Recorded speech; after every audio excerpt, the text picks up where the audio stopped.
And also at tomorrow's city council meeting, some local environmental groups are reportedly planning to stage a demonstration against any future desalination plants in Corpus Christi. Council members scheduled to vote on a resolution authorizing applications to the TECQ in Austin for diverting water from La Quinta Channel and from the inner harbor of the Port of Corpus Christi. And this is part of the ongoing development of 2 seawater desalination projects. Jim Klein with the local chapter of the Sierra Club says their complaints include a question of whether brine dumping would impact fishing grounds. He also says there are many hidden costs to taxpayers. Desal plants are notorious energy hogs. And that begs the question, well, where's that energy going to come from? Are there going to be emissions from that, environmental emissions, air emissions from that in particular?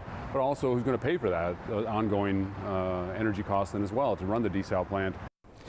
And Klein also says his groups are concerned that taxpayers will have to pay the startup cost to build those plants.